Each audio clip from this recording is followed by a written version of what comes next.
Olá! Começa agora o TVTST, o programa do Tribunal Superior do Trabalho. Reportagens e entrevistas especiais para aproximar você da Justiça do Trabalho. E no programa de hoje, meteorologista, quais as normas do direito que regem a profissão. Quando um atestado médico pode ser recusado pelo chefe. Saiba mais no quadro Caixa Postal. Como especialistas internacionais analisam a Justiça do Trabalho brasileira. O TVTST está no ar.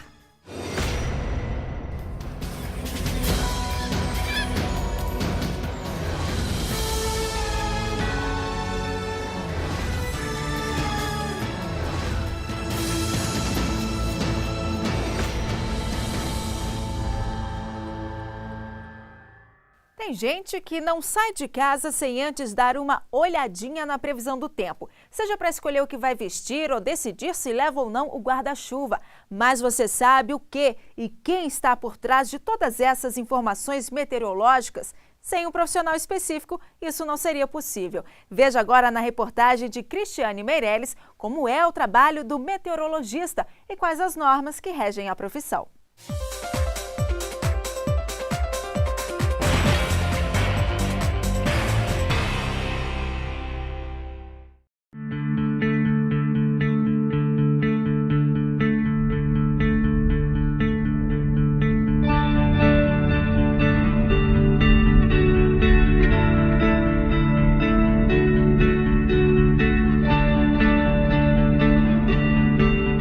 Verões quentes, temperaturas elevadas e de pouca variação fazem do clima tropical brasileiro um atrativo turístico, econômico e científico.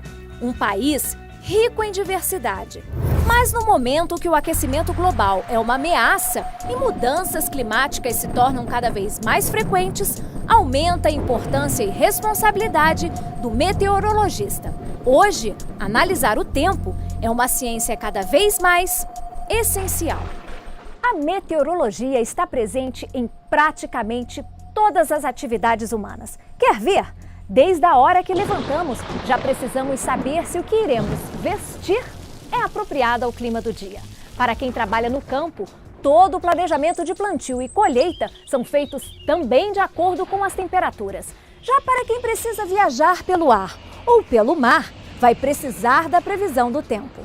E para responder todas essas perguntas, entra em ação um meteorologista, um profissional que trabalha nos bastidores do mundo. Nós temos a aplicação em praticamente todas as atividades humanas do trabalho do meteorologista. Não na previsão propriamente dita, né? Que isso aí é o mais conhecido dos trabalhos que a gente faz, mas existem também as pesquisas com a aplicação na saúde, nos transportes, nos meios de transmissão de energia, enfim, na geração de energia, no controle de volumes de barragens que produzem energias. Então você tem realmente uma gama de aplicações do trabalho do meteorologista.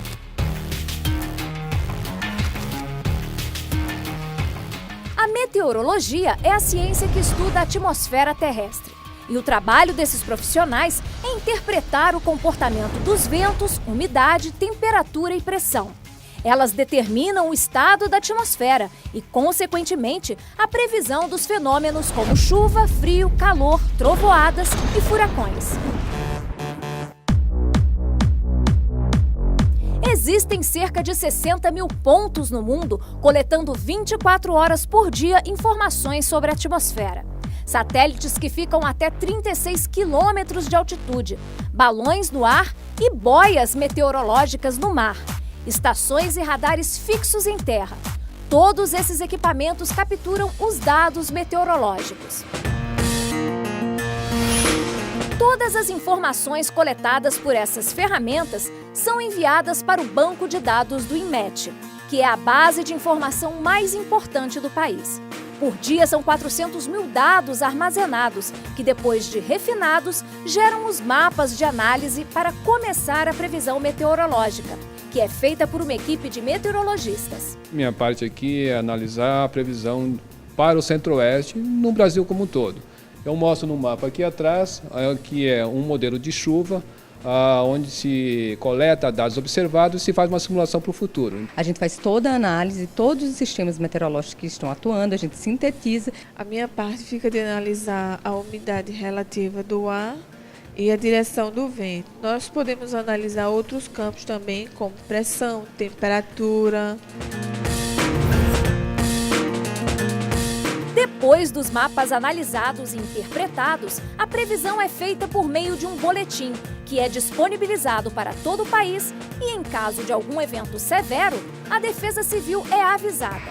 Há 30 anos como meteorologista, Luiz se lembra de uma das experiências mais marcantes, o furacão Catarina, que passou no Brasil em 2004. O furacão foi o primeiro que a gente registrou no Brasil, portanto, historicamente pode até acontecido outros, mas esse é o que a gente registrou e com a denominação de furacão e que hoje é o único registro que a gente tem até então. E a gente teve a felicidade de prever, não com o nome de furacão, mas a intensidade da tempestade, o que causou e, portanto, só não houve um desastre muito maior, muito mais perdas de vidas, porque a Defesa Civil agiu dentro das suas possibilidades e reduziu em muito vidas humanas que foram salvas e, naturalmente, com a evacuação de algumas regiões, certamente o setor produtivo deixou de perder muito com essas informações. No Brasil, a previsão meteorológica é dividida em 3 segmentos. A Marinha faz a parte específica de apoio à navegação marítima, a Aeronáutica, do transporte aéreo, e o Instituto Nacional de Meteorologia, o INMET, a previsão para agricultura, turismo e defesa civil.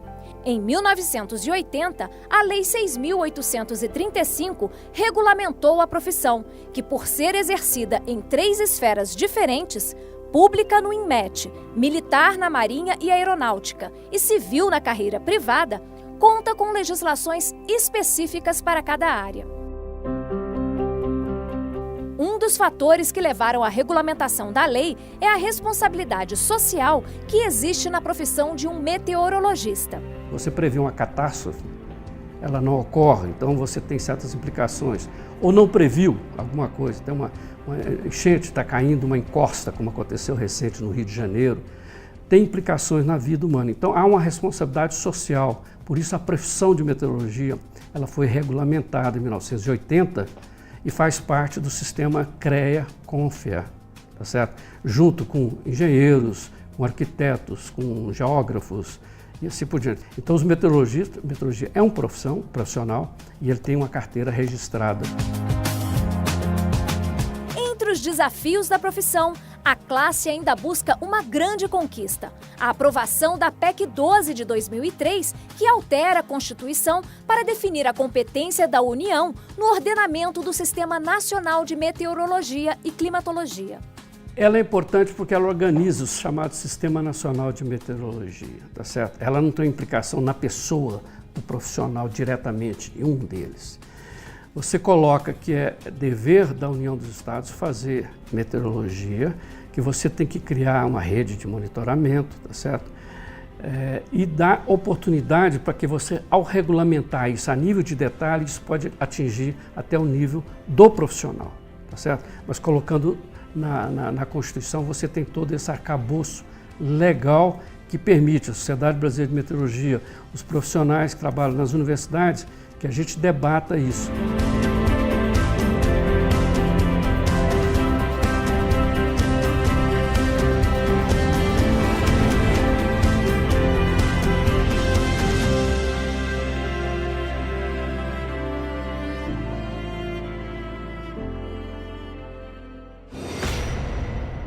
De qualquer parte do país, você pode entrar em contato e tirar as dúvidas sobre a Justiça do Trabalho. O lugar é aqui. O Ricardo Tavares, de Brasília, tem algumas perguntas sobre atestado médico.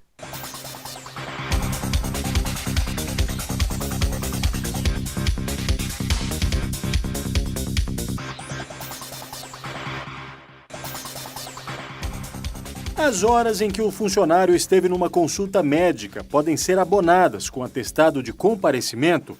O atestado médico, ele ilustra uma situação de fato que acaba trazendo também uma situação de direito. E nesse sentido, nós podemos esclarecer o seguinte: ao comparecer no médico, a pessoa está sentindo um mal súbito qualquer, tá? E essa pessoa, ela tem por direito o abono das horas em que ela esteve no médico para justamente sanar essa situação. Porque muitas vezes um mal-estar ele pode causar até um problema de dimensão muito maior do que a mera falta do funcionário naquele aspecto. A lei determina um prazo para que o médico do trabalho homologue um atestado emitido por outro profissional. A lei ela é omissa nesse sentido, porque não há nada descrevendo esse procedimento de homologação de atestado dado por médico particular. Tá? O médico do trabalho, quando muito, ele pode receber esse atestado, tá? E se houver qualquer dúvida acerca do CID que está descrito no atestado, tá? Ou algum outro procedimento que ele julgue necessário para verificar a situação ilustrada no atestado, o que pode ocorrer é ele chamar o paciente ali para verificar se é aquele sintoma que está descrito ali, é necessário para ele ter o descanso ou o período de restabelecimento que está ilustrado no atestado. Meramente isso, não existe nada no sentido de homologar.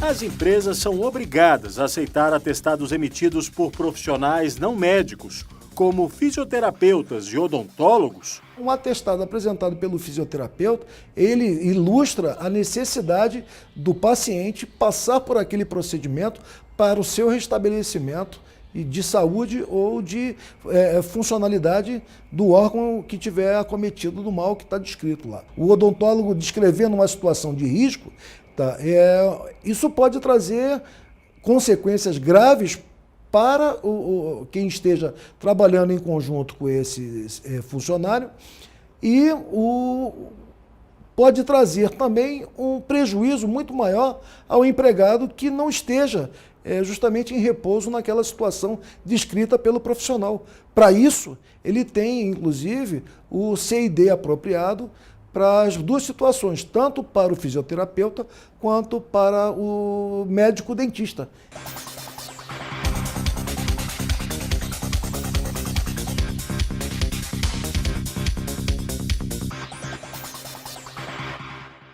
Faça como o Ricardo e mande a sua dúvida para nós. O caminho é o e-mail tv@tst.jus.br. E no próximo bloco, TST condena a penhora de salário para pagamento de dívida trabalhista. Nós voltamos já.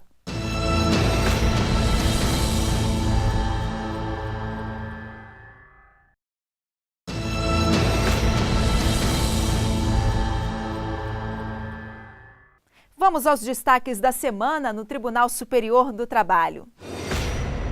A empresa aérea Gol teve multa de quase 5 milhões de reais suspensa. Ela havia sido aplicada pela Justiça do Rio de Janeiro por conta da demissão em massa de trabalhadores, sem acordo coletivo. Em 2012, mais de 800 mecânicos e aeronautas foram dispensados da empresa aérea Webjet, que havia sido comprada pela Gol. Os ministros do TST decidiram que, mesmo a multa sendo devida, ela só pode ser executada depois de se esgotarem todas as possibilidades de recursos judiciais. Das 100 maiores devedoras da Justiça do Trabalho, as empresas terceirizadas estão entre as 22. O dado foi divulgado pelo Tribunal Superior do Trabalho. Atraso dos salários e a má-fé dos empregadores são os dois maiores problemas da terceirização. O número preocupou os ministros do TST, que têm acompanhado de perto 2 projetos de lei que tramitam no Congresso Nacional. A intenção é dar transparência e proteção ao trabalhador na hora que o serviço terceirizado for contratado.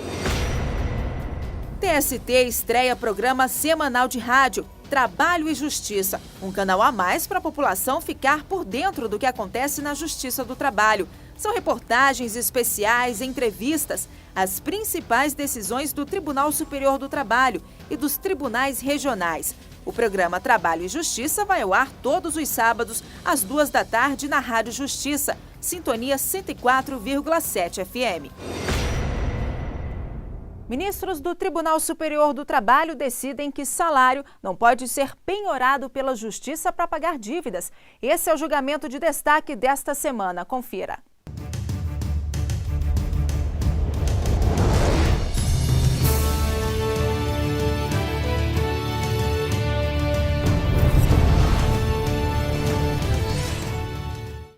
No processo, a empregadora, que é do Maranhão, havia sido condenada pelo TRT do Estado a retirar 30% do valor do salário para pagar 2 funcionários que entraram com ações trabalhistas. Mas os empregados não ficaram satisfeitos com o percentual e pediram no TST a penhora total do salário da patroa. O relator do caso, o ministro Emanuel Pereira, negou o pedido e citou a jurisprudência da Corte. É ilegal e arbitrária a ordem de penhora sobre os salários devido à natureza alimentar desses rendimentos indispensáveis à subsistência de quem os recebe e de sua família. Depois desse esclarecimento, o ministro preferiu não acrescentar mais nenhum destaque, ou seja, uma nova informação ao voto. Presidente, senhores ministros, eu não tenho nenhum destaque. Os votos que trago na minha planilha são matérias já conhecidas da sessão, senhor presidente. A divergência foi aberta pelo ministro Cláudio Brandão, mas, por maioria, os ministros entenderam que o salário não pode ser penhorado para pagar dívidas trabalhistas. Convidamos o ministro do TST, Hugo Scheuermann, para tirar dúvidas da população sobre questões trabalhistas. Confira a pergunta gravada nas ruas. Eu gostaria de saber se o contrato de experiência pode ser prorrogado. A nossa lei, ela prevê esse contrato de experiência, que é um contrato por prazo determinado, e ela permite uma prorrogação, mas que esse contrato seja no máximo de 90 dias.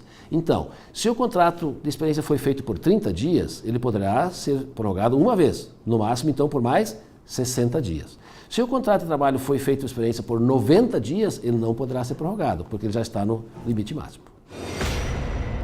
E não perca no próximo bloco uma entrevista com o advogado francês Olivier Angotti. Eu volto em instantes. Até já!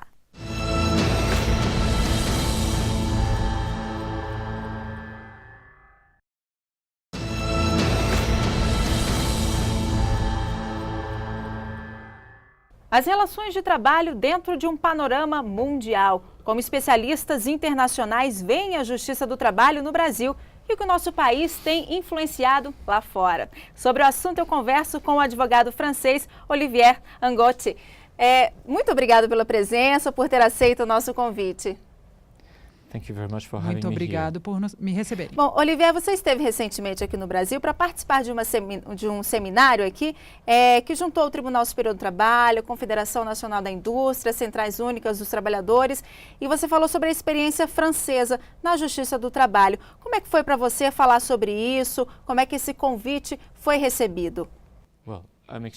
Eu fico muito honrado de ter sido convidado e para poder compartilhar nossa experiência. Nossa experiência é muito antiga. A França já tem aplicado as leis trabalhistas por mais de 125 anos. A França é um país muito antigo, muito voltado para o passado, e este convite foi uma oportunidade para também olhar para o futuro, que é tipicamente o que o Brasil tem feito. Bom, quando a gente fala então de reforma trabalhista, o que a França tem a dizer sobre isso? Vocês passaram por fases de reforma. Como é que está hoje a legislação francesa? A legislação francesa sempre esteve focada na proteção dos trabalhadores. No último século, o foco foi proteger os mais fracos dos mais fortes. Apenas 30 anos atrás, a legislação era chamada de legislação capitalista. Era percebida como um meio de proteger o trabalhador francês. Mas esta proteção tinha um custo muito alto que ainda estamos pagando hoje, que é o custo trabalhista. Portanto, a França está agora olhando para outros países para verificar como eles reformaram as suas próprias legislações trabalhistas para as tornarem mais flexíveis. E o que estamos fazendo agora, estamos procurando uma flexi-segurança, que é a palavra da ordem. Pois é, e nesse sentido, o que o Brasil pode servir de modelo para a legislação francesa? O Brasil tem uma perspectiva dos dois mundos, o mundo antigo da Europa, a segurança, a luta contra a pobreza e, simultaneamente, uma abertura para a mentalidade anglo-saxã. E eu acho que isso é tipicamente o que a França deveria estar fazendo. Nós deveríamos estar olhando para essa direção. Certo. Agora, o que a gente pode apontar como semelhanças entre a legislação brasileira trabalhista e a legislação trabalhista francesa?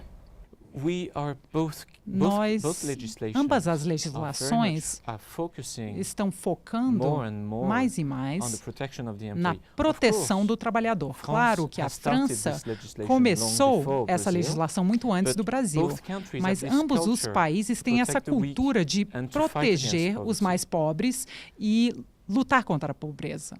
Recentemente, a gente teve aqui no Brasil algumas alterações na nossa legislação no que diz respeito à proteção à trabalhadora mulher, como, por exemplo, o direito à licença maternidade, isso no caso de uma funcionária que esteja em período de experiência, por exemplo, a questão do acidente de trabalho, nesse período de experiência, proteção ao trabalhador portador de necessidades especiais ou que tem o vírus HIV.